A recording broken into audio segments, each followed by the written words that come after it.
持続可能な社会を目指す SDGs、その目標の一つ、12、作る責任、使う責任を達成しようと、ロンドンではある冷蔵庫が普及しています。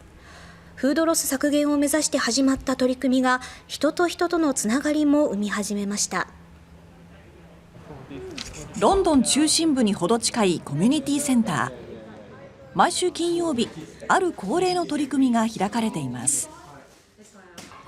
コミュニティフリッジ、つまりみんなの冷蔵庫と書かれています。こちらで食品ロスを削減する取り組みが行われています。確かにあちらには冷蔵庫ありますけれども、その前にはずらっと、そこには収まりきらないほどの食材が並んでいます。もういわばみんなの食料備蓄庫といったような感じですね。果物に野菜、缶詰やケチャップ、さらに子どもの離乳食まで。ここに並んでいる食料はすべて誰でも無料で持ち帰ることができます。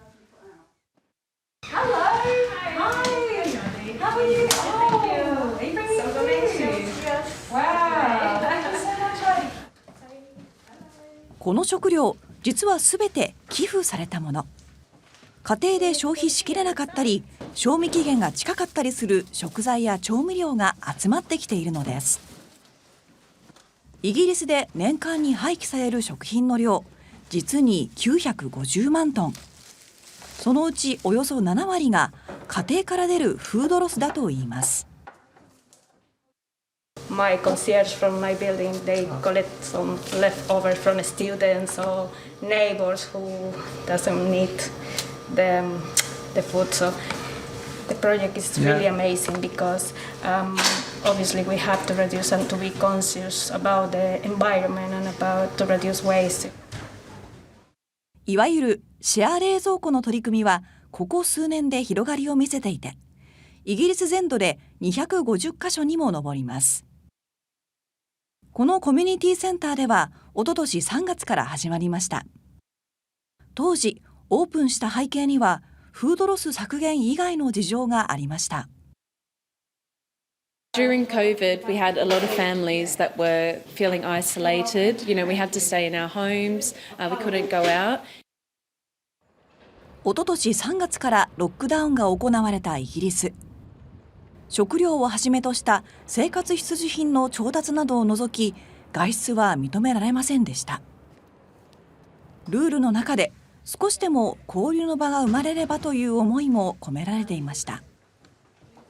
フードロス削減と地域のコミュニティ作り、共感の輪はあっという間に広がり、今では冷蔵庫に収まりきらないほどの食材が。Supermarkets, local markets, local fruit and vegetable stalls, bakeries. Everyone just helps us out really, and then we get people like local people donating things as well, so it's everyone. この日も20組ほどの人たちが訪れていました。But I'm still kind of building up my business, so yeah, I'm not working kind of in a 9 to 5 at the moment now. So it's an opportunity to kind of come into the community, meet people. And get out of the house, and at the same time, get some food as well. You always meet people, you always chat. It's really nice. It is nice. It's a very good opportunity to meet, to interact. Yeah, it is. I mean, you do meet some nice people here. フードロスを減らすために生まれたみんなの冷蔵庫。今では環境にも優しく、地域の人たちにも温かい、欠かせない存在になりつつあります。